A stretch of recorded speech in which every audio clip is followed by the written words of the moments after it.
I'm the pathetic supporting male lead in a redemption story. Not only am I destined to go bankrupt for the heroine, but I also have to die shielding her from a knife. After finding all this out, I have awakened. Heroine is glaring at me with indignation and disdain in her tone. I won't accept any of your charity, I reply, all right.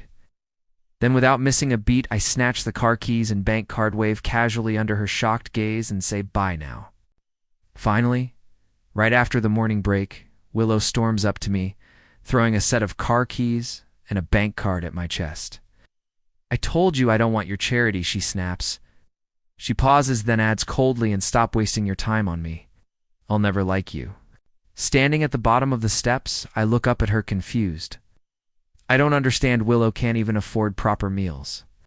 She runs over 20 kilometers a day to care for her sick mother, so why won't she accept the car and card I gave her? Just like I don't understand why, despite knowing so many girls more beautiful and talented than her, I fell for her completely, so hard that I became the school's most pathetic simp, the guy everyone mocks for chasing after Willow. But just as these strange thoughts start to surface, an invisible force crushes them back down. Next, like a robot running on preset code, I lower my head submissively and pick up the keys and card, holding them out to her with pitiful devotion. Willow, it's not charity, I say gently. I just feel sorry for you. But all I see in her eyes is pure disgust.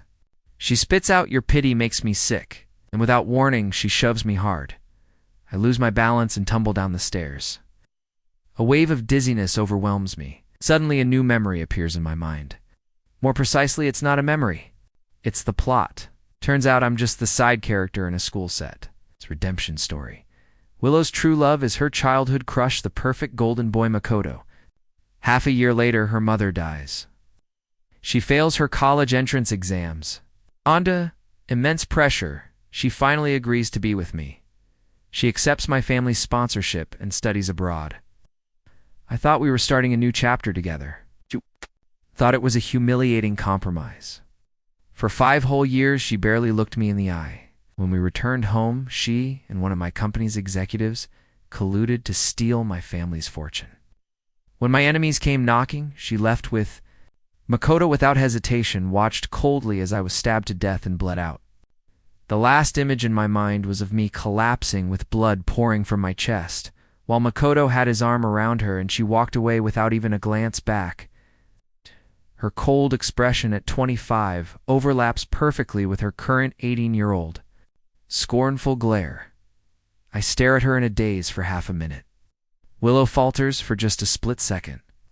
Then, when the class bell rings, she pauses mid-step, turns around with a sneer and says, "If you want to be late, go ahead and keep playing dead, but don't think you can guilt-trip me with this act. It just makes me look down on you even more." That snaps me out of it. My voice raspy, I call out, "Wait." Willow stops, but doesn't turn around. What she says impatiently: "I only pushed you. You didn't die. What, you planning to sue me or something?" But by then I've already stood up and walked over to her. In the next second, under her stunned gaze, I reach into her school uniform, pocket snatch the car keys and bank card, and wave as I walk away. By now, finally, you fake innocent little snake. Didn't see that coming, did you?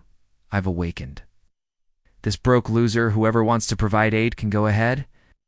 After school in the afternoon, I got into the car sent by my family to pick me up, but the driver didn't start the engine right away.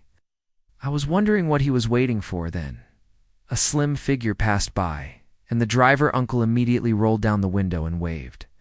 "Miss Liu, aren't you getting in?" Willow's disdainful gaze landed on me through the thick glass window from a distance. It was as if she thought everything I'd said that morning was just a petty tantrum, and now, as expected, was crawling back, begging for forgiveness like some pathetic simp again. "Luis," I said irritably, "are you my driver, or Willow's Luce's?" Smile froze. "Young master, what are you saying? Of course I serve you." I frowned and said, "There's no Miss Liu in my family. If you call her that again, I'll hire someone with a better memory." He stammered, "Why, yes, understood, young master." Luis started the car, stealing one last glance at Willow. In the original plot, aside from my parents, everyone around me thought Willow was some kind of saint. Even when she showed no gratitude and acted all high and mighty, they still believed she had pride and backbone, and that I was just the arrogant rich boy forcing her into submission. I looked out the window at Willow, unlocking her bicycle. Got in. The original story, the car key and card I gave her in the morning, she said with shame and anger that she didn't want them. But after some inner monologue full of moral struggle, she still ended up using my card to pay for her mother's hospital bills, all while putting on an act. As if I'd coerced her, and she was the one being wronged. But now she had nothing. With over 20 kilometers to travel each day, and those insane medical bills, what was she going to do? The college entrance exams approaching the summer sun grew more and more brutal. By the time I was already home eating chilled watermelon and working on homework, Willow was still arriving at the hospital drenched in sweat. After I finished my assignments, I called my dad. "Hey Dad, where are you? I need to talk to you about something." I still remembered clearly how the Wong family ended up ruined. I needed to warn my parents and help them avoid anything that could harm our company. He answered, "What's wrong? Your Uncle Sue is sick. We're at the hospital visiting." "Him?" I asked. "Which hospital? I'll come find you." After getting the address, I told Luis to drive me there. Just as I walked through the payment hall, I heard a familiar voice. "Dr. Lee, I'm begging you. Please go ahead with the surgery for my mom. I'll find a way to pay later." The doctor sighed and said, "There are rules, if you haven't paid. There's nothing I can do. You're still behind on the last bills. I've already pulled strings for you. But if you can't come up with the money in the next few days, we'll have no choice but to discharge your mother." Willow was brushed aside. She crouched to the ground in despair. She was a completely different person from the proud and defiant girl I'd seen at school this morning, so Willow could bow her head after all. Then what made her act so high and mighty around me? Was it the blind, self-sacrificing love of the supporting male lead? I walked past her, toward the elevators. Just as I stepped beside her, the girl, still with her head down, choked out through tears, "George, you win." I blinked in confusion. "Wait, what?" I turned back in confusion and asked what Willow stood up. Her eyes were red, yet her expression was still stubborn as hell. She stared at me and said, "Isn't this what you wanted to see me fall apart, have no way out, and finally beg for your charity?" I stared at her in silence for a moment, then finally muttered, "Are you mentally ill or something?" She scoffed, thinking I was just being petty. Then with extreme reluctance, she extended her hand toward me and said, "Give it to me." I frowned. "Give you what?" she replied. "The card, obviously. You came here just to give me your bank card, didn't you?" She paused, and then added in an even more condescending tone, "Don't tell me it's just a coincidence you showed up here. George, I know exactly what kind of scum you are." I was stunned. What kind of author wrote the original plot? She's the heroine, and yet her worldview. Is this twisted? I said, "You've got to be kidding me. Fake innocent. Do me a favor and get a grip." I moved her aside, pinched the bridge of my nose, feeling like if I looked at her for another second, I might actually slap her. Grinding my teeth, I said, "Yes, my family has money. But I'm not some brain-dead idiot. My parents donate a ton of money every year, but I've never seen anyone we've helped act like such an entitled brat to the people helping them. I've never seen someone twist the whole damn situation. Around like this? Yeah, you've had a hard life. Boo-hoo. But what the hell does that have to do with me? Back when I was head over heels for you, I gave you everything. People called me a simp, and I didn't say a word. And in the end, you turned into this shameless psycho who bites whoever gets close. Do I owe you something? Now you've got the nerve to demand money from me, like it's your birthright, Juana? Slap. I've got 2 with your name on them. Take your pick." Willow looked at me coldly. Yep, called it. That entire rant just went in one ear and out the other. Sure enough, she let out a sarcastic snort. "Oh, so now having money gives you the right to humiliate people however you like, George. You've never understood me. You don't even understand how disgusting you really are." I sighed. "Fine. If you hate me that much, then hate my money while you're at it." But just as I finished speaking, the elevator behind me dinged open. And a second later, a furious voice shouted from behind George, "What kind of man bullies a woman like this?" Before I could react, someone shoved me hard from behind. I hit the floor, and then that someone lunged forward, pinning me down and swinging at my face. My rage exploded. I countered with a brutal kick, sending him stumbling back 2 steps. I stood up, breathing hard, my eyes ice cold as I scanned my attacker. Standing in front of Willow was a short, scrawny guy with tan skin and a flat nose. He glared at me, face twisted with rage. I didn't even need to think. It was obvious who this was, Willow's childhood friend. The so-called handsome male lead of the original story, Makoto. He snapped, "George, you've gone too far." Hadn't even opened my mouth when Makoto pointed his finger in my face like some white knight idiot and shouted, "Willow has dignity. She would never sell herself for your dirty money." Trying to buy someone's heart like this is just pathetic and low. I stared at him, expressionless. Maybe my gaze was too intense because Willow furrowed her brow and said coldly, "What kind of look is that? Did Makoto say anything wrong, Makoto?" Emboldened by her support, continued, "Even though Willow refuses your money for Aunt Lou's sake, I'm willing to help convince them. George, don't think that'll win you Willow's heart." I let out a flat "oh" and said without changing expression, "I swear to God, I want to smack your disgusting face with my size 11 boot. Seriously, what kind of dialogue is this? Is there even a single normal person in this entire book?" Willow wrinkled her nose in disgust and rolled her eyes. "What do you expect me to be grateful to you or something? I was done." Without a word, I pulled out my phone, tapped 911, and said, "You can save the rest of your bullshit for the cops. There's no way even." The police would be brainwashed by this novel logic. Right? Makoto's eyes widened in disbelief. "You're calling the police? No way, I'm warning you. George, if you go through with this, Willow will hate you for the rest of her life." And right after he said that, I hit the call button without a second's hesitation, as if I needed to wait even a single second longer. What if she suddenly started liking me again?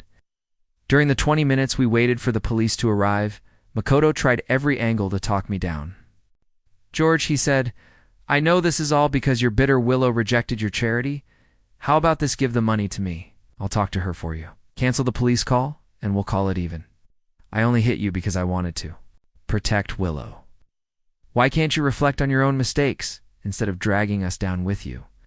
I just stood there, arms folded, leaning against the wall, keeping a healthy distance from both of them. Hearing that, I actually laughed.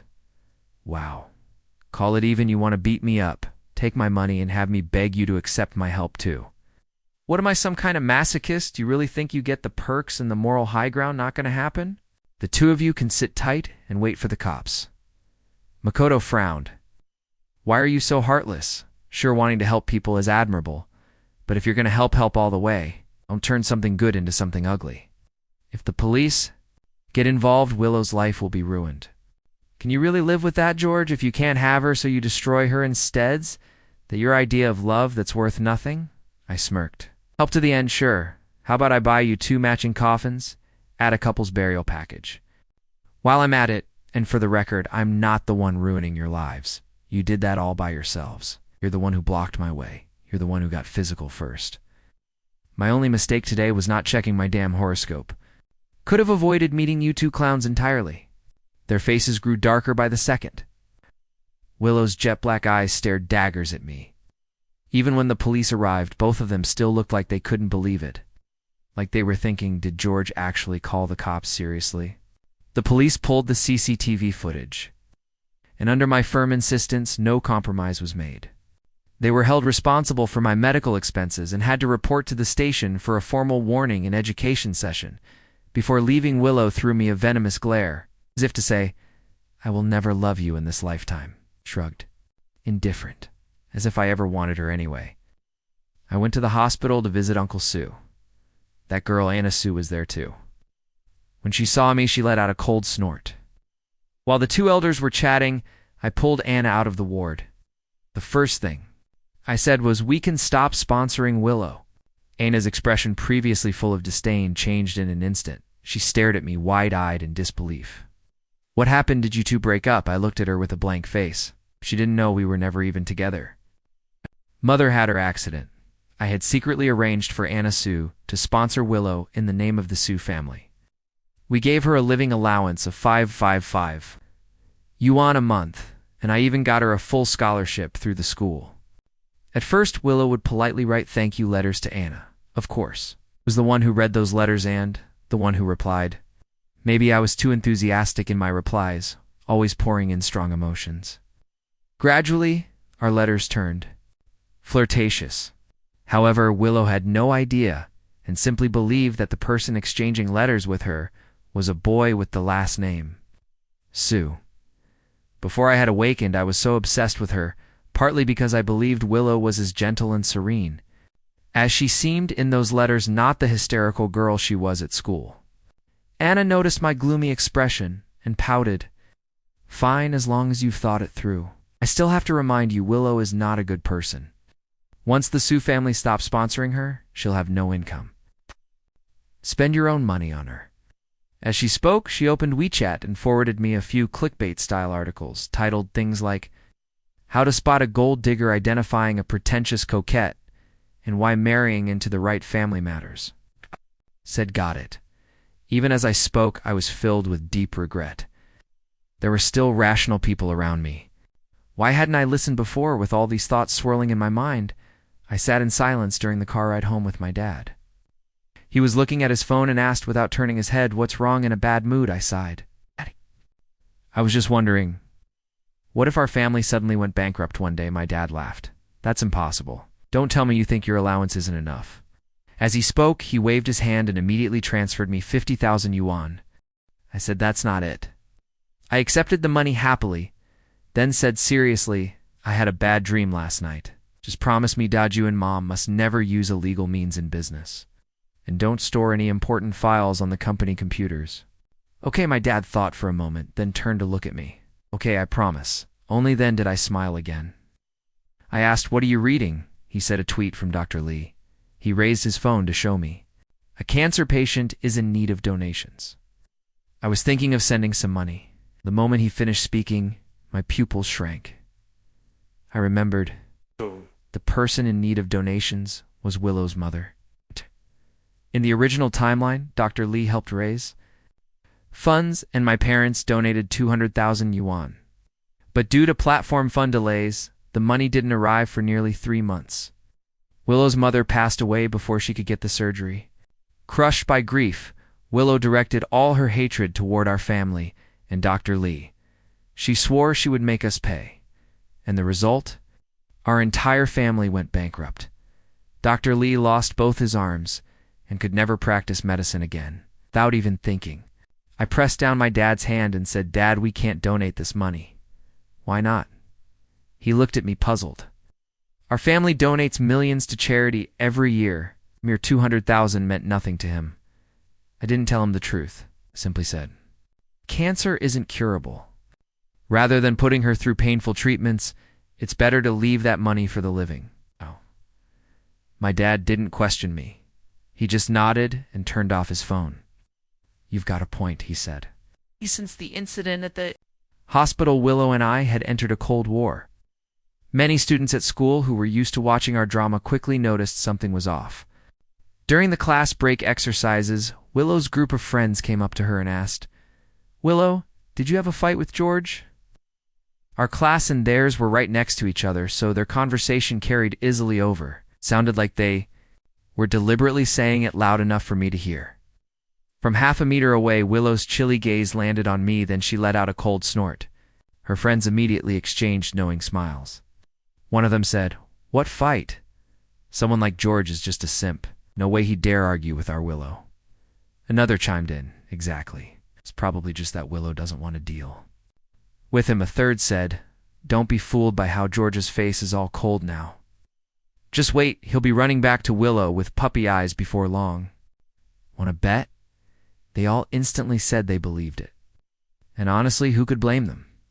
I had been such a simp before practically tailing Willow every day. They were convinced nothing had changed. Those comments seemed to inflate Willow's ego, especially after I had sent her to the police station and caused her to lose face. She smirked silently, casting a vague, unreadable glance in my direction. I was speechless. The drama they came up with was next level. Seeing that Willow was no longer putting on a cold face, her friends exchanged subtle looks and cautiously tested the waters. "Willow, it's Maria's birthday today. Want to hit up karaoke tonight?" Without even thinking, Willow said, "Sure." Maria immediately lit up. "Hey, I'll go ask my mom for some money when I get home. Let's party all night." Willow frowned slightly and waved her finger. "It's your birthday." "How can we let you pay?" Maria bit her lip. But everyone's family is strict about money. We can't really afford it. Willow let out a soft scoff. I can. The moment she said that, the others exchanged triumphant glances, though. Their mouths were full of praise. They gushed. Willow, you're seriously the best. You warmed our hearts today. You're totally our rock. What would we even do without you? You're such a good girl, George. Totally doesn't deserve you. The comments from her friends clearly gave Willow a huge boost of emotional validation. At that moment, she felt needed like the brightest star in her circle of friends. Her vanity was deeply satisfied. But to me, it all just sounded like these girls were out of their minds. In the original storyline, Willow plays the girl lover. Trope, she loved playing the role of the kind girl who helped other girls in trouble, often spending her own money to support them. Later on, she and her close female friends supported each other and started an all-women's studio. But that whole persona was pretty dumb in the early stages. Why? Because Willow herself came from a poor background. Her father had died when she was young, and her mother was battling cancer. Every month she survived solely on the 5,000 yuan allowance, secretly provided through the Su family's name.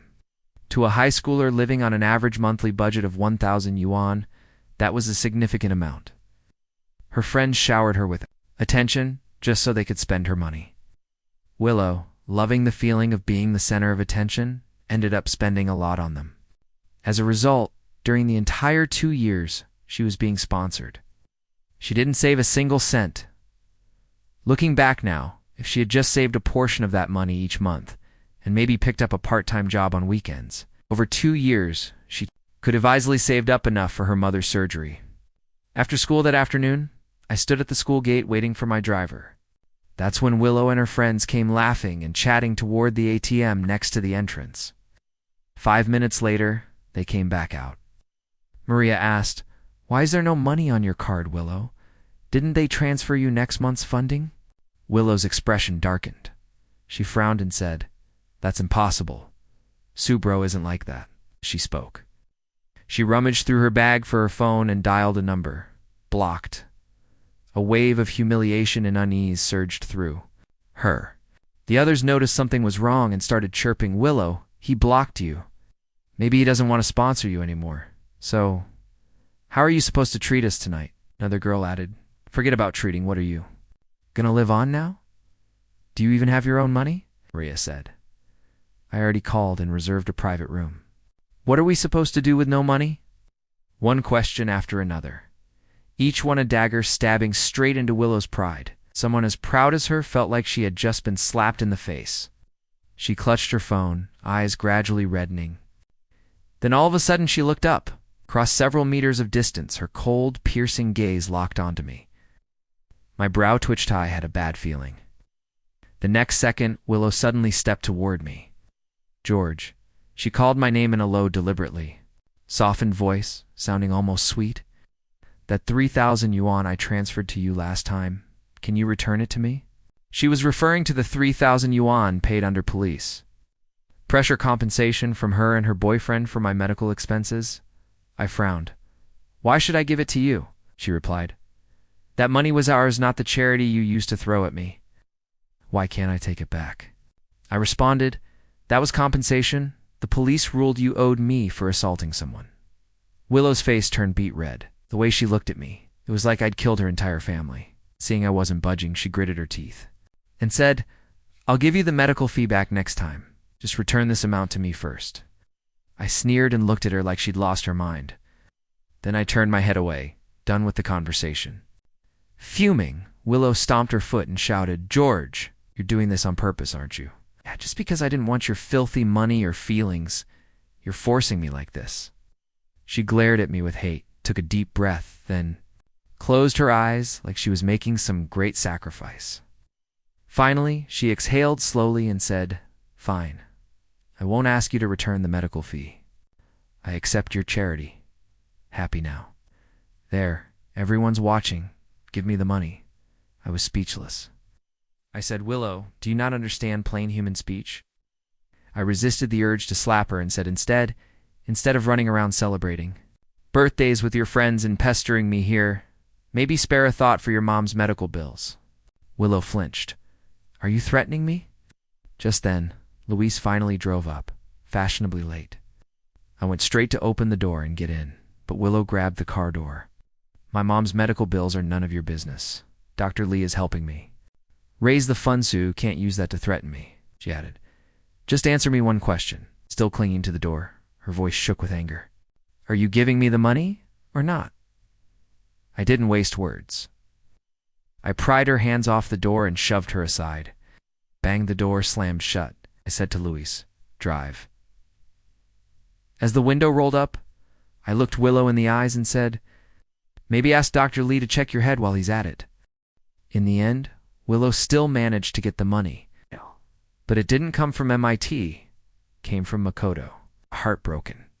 He handed her 1,000 yuan in cash and said with a strained smile, Willow, this is next month's allowance. Willow looked genuinely touched. Thanks, Makoto. I'll pay you back next month. I believe you, Makoto said, nodding.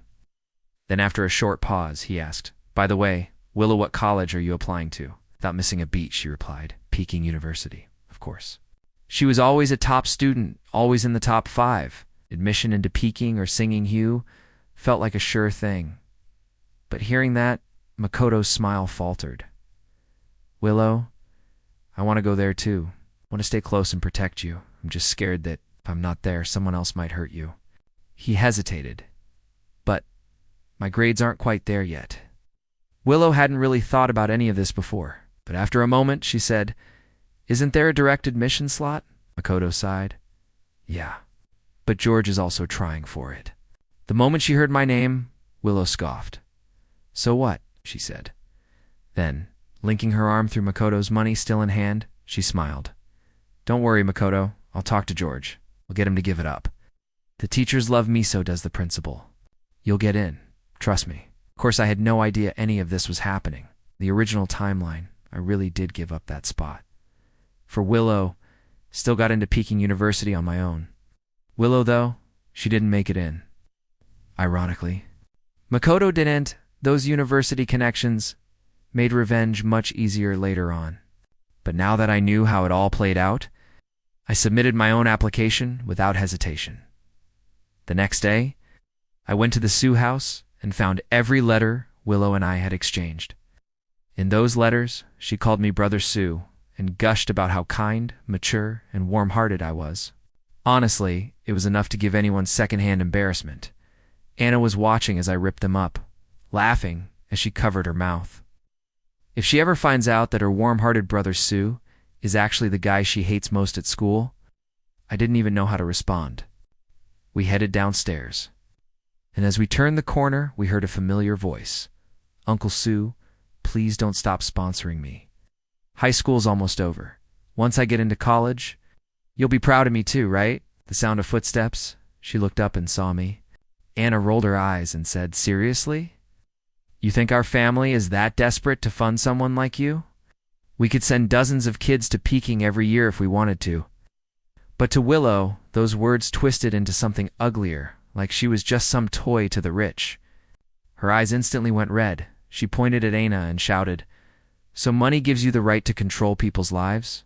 You don't even know who I am? Let Brother Sue come out. He's the only one who understands me.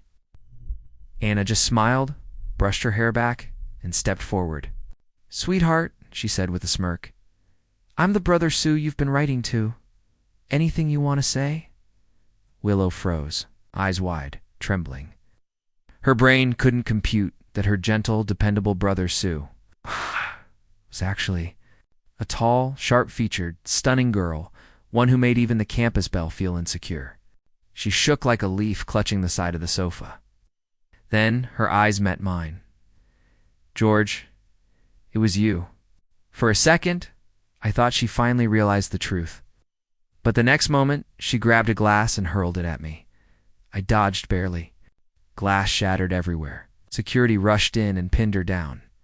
Still screaming, eyes bloodshot, she shouted, Let me go! George, you planned this! You and her? You cut off my support, sent someone to humiliate me. I hate you. I hope you die. The room went silent. Everyone just stared. Then Uncle Sue, dead serious, asked, "Since when was my daughter sponsoring anyone?" Willow's anger cracked. She sent me 5,000 yuan every month. Uncle Sue narrowed his eyes. "Aina's my daughter, and she's been spoiled rotten since day one. You really think she'd pity someone enough to give them money?" Aina rolled her eyes so hard it was audible. But Willow still didn't get it. Then, where did the money come from? Anna finally lost it. She stepped forward and kicked Willow. "That money came from George, you idiot. What did you think, I'm some love-struck lesbian writing letters and wiring you money every month? That was all George and you. You're a damn fool." Willow just stared at me, silent, stunned. Uncle Sue had her escorted out that night when I got home. She was waiting under a street lamp. I sighed and walked over. "Why didn't you tell me it was you writing those letters?" I laughed. Would it have mattered? You'd have just yelled at me anyway. "What I don't get is why money from me was poison but from someone else. It was sweet as candy." Willow looked away. "It's different. When he gave me money at school, in public it was humiliating. Yeah, I'm poor, but I have pride too." I rubbed my temples. "I don't get it. I don't care anymore. I was blind, but I'm done. No more charity, no more sponsorship. I'm out." I turned to leave. She grabbed my sleeve. I yanked it back.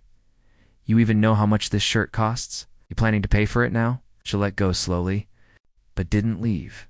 Instead, she softened. Maybe I was too harsh before. After I left the Sue house, I thought a lot. You and I, we still have something. Some connection, right? I stared at her. "Willow, what are you trying to say?" She took a deep breath. "I'm saying, George, let's start over. I'll give your feelings a real chance, but you have to agree to one thing." God, I didn't want to deal with her again, but I was curious. What is it? Willow gave me that smug little smile. "Give up the Peking University recommendation. Let Makoto have it, and I'll try dating you." She giggled and hugged my arm, already acting like she was my girlfriend. "Don't misunderstand. There's nothing between Makoto and me. He just helped me a lot, and I want to repay him, that's all." I asked. "Fine, you repay him." "What's that got to do with me giving up my spot?" she said. "If you like me and want to be with me, shouldn't you be willing to do something for me? George, don't be so selfish." I pulled my arm out of her grip and shoved her away. "Get lost. Just get the hell away from me." Maybe that one word, "get lost," seriously wounded Willow's fragile pride. She cursed me for being ungrateful, swore I'd regret this, and launched herself into a completely one-sided Cold War. With me? But clearly, she never told Makoto about my refusal to give up the recommendation. Otherwise, I wouldn't have overheard him in the bathroom bragging to his friends. "When I get into Peking University, you guys better come visit me." In Beijing, Makoto's friends were all gushing around him. "What? For real, Makoto? You're going to Peking University?" Makoto grinned. "Of course. My grades might still be a bit short, but it's fine. As long as Willow crooks her finger, George will obediently give up his recommendation spot," as one of his friends said. But George is a typical spoiled rich kid, selfish to the core. If he finds out you want that spot, won't he make things hard for Willow? Makoto frowned for a moment, looking slightly uneasy. Then, as if reassuring himself, he shook his head confidently. "No way. George is such a simp for Willow. There's no chance he'd go against her." Someone else laughed. "True that. George is the ultimate simp." Another chimed in. "If you ask me, Makoto's the real winner here. He's got the class bell completely wrapped around his finger." Makoto clearly liked the sound of that. He chuckled smugly. "Naturally, you guys still have a lot to learn." They joked and walked off, voices fading in the hallway. Stepped out of the bathroom stall, expressionless, and calmly washed my hands. I genuinely couldn't wait to see the look on Makoto's face when he saw the actual results. It didn't take long. The day the recommendation list was posted, Makoto showed up early with his friends, waiting by the bulletin board. And then, in bold golden song font, on the celebratory notice, was the name George. Makoto's face turned ashen, muttering, "How could it be George? How could this happen?" Just then Willow passed by. Makoto, already humiliated, couldn't help but lash out. His voice took on a demanding tone as he said, "Willow, why is George's name on the list? Didn't you say you'd help me get it?" Willow wasn't in a good mood either. She had gone to see the principal. The principal had previously offered to waive her school fees, which made her believe he had recognized her talent. But after the Wong family canceled their annual donation to the school, the principal finally realized what Willow had done. She'd offended the Wong family beyond reason. So when she came asking for favors, he didn't even hesitate before kicking her out. Already? Frustrated by that, Willow snapped the moment Makoto questioned her. Fuming, she puffed out her cheeks and said angrily, "What the hell are you talking about? If you wanted to get into Peking University, why didn't you work for it yourself? Only losers think about using backdoor connections." Makoto's eyes widened in disbelief. He never imagined the always gentle Willow would straight up call him a loser. Once the shock wore off, rage took over. He yelled, "You gold-digging bitch, talking about hard work? Where was that attitude when I gave you money? Now that you've got the cash, you act like I'm nothing?" There were plenty of students around the bulletin board. When they saw the two of them shouting, they started gathering to watch. Willow, with her pride always sky-high, couldn't possibly endure such accusations. Her face flushed red. The blade she once turned on me now. She aimed it at Makoto. She shrieked, "I'm a gold digger. What the hell did I take from you? You think someone like me would actually be into a social climber from the countryside? Like you? Please go take a long, hard look at yourself in the mirror. Willow, are you out of your mind?" Makoto's eyes widened as he gritted his teeth and snapped, "Well, at least my parents are still alive. You killed your dad and now you're dragging your mom down too. Where do you think your money came from anyway? Sponsorships? Do you really think you're some rich heiress from a wealthy family, now that no one's sponsoring you? You're back to borrowing money from me? What right do you have to look down on me, you?" Willow bit her lip, her whole body shaking with rage. "I thought you cared about me, that you genuinely looked out for me. Now I see, you're just as vile as George. No worse than him. You used to constantly trash George behind his back. But now I see it clearly, he's richer than you, more capable than you. And you, with your rat-faced look, it's obvious you're nothing good. I never should have listened to a word you said," Makoto shot back. "Oh, so now I'm the villain. You're the one who's vain and shallow, enjoying George's attention while acting all holier than thou. And now what? Suddenly I'm not good enough? I'm the rat-faced nobody? The worthless one? Guess what? You played George like a simp. And now that he's ignoring you, you think trying to crawl back will get you anywhere?" The two of them stood right there in front of the bulletin board, slinging venom at each other, stabbing at each other's pride like knives. The surrounding students, drawn by the shouting, finally began to understand what had been going on. Someone murmured, "So George was the one getting screwed over the whole time. Now these two were pretending to be the good guys and letting him take all the blame." Another added, "Neither Willow nor Makoto are any good. Only the world where George gets hurt has been achieved." It's someone else said, "Good thing George snapped out of it in time. Whoever gets stuck with those two is just cursed." At that moment, I happened to be walking over with a classmate to check the recommendation results. As soon as we arrived, we heard Willow and Makoto shouting like lunatics, with classmates whispering all around them. I was speechless. What the hell did I just get publicly redeemed? Rello spotted me instantly. Fresh from her screaming match, she wiped away her tears and looked at me with a pitiful expression. "George, you're here?" The moment I heard her voice, I didn't even think. Kai turned around and walked away. But behind me, Willow called out, "I'm sorry, I was wrong before. I was horrible. I only just realized you were the one who truly cared about me." I shot back coldly. Apology accepted. Everything else take it back. And Willow sighed and said, "Come on, George. Let's stop being so stubborn, okay? I promise from now on I'll give you my whole heart. Can we start over?" Paused, turned around and said, "Then let me repeat what I told you before." Willow's eyes lit up. "What?" I raised my voice and said, "Get lost. Get as far away from me as possible. Don't ever try to be part of my life again." I was still a bit worried that rejecting Willow so harshly might lead to more drama from her. But even though she had fallen out with Makoto, and the original plotline had completely fallen apart, some things still unfolded exactly as they were meant to, like the gears of fate turning, always arriving at their destined stop. Willow's mother, in the end, never made it to surgery. She passed away in the hospital room. On the day of the college entrance exam, Willow showed up with red-rimmed eyes and finished the entire test.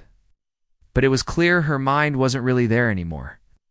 When the results came out, just as I had expected, she bombed it, didn't even make it into an ordinary university.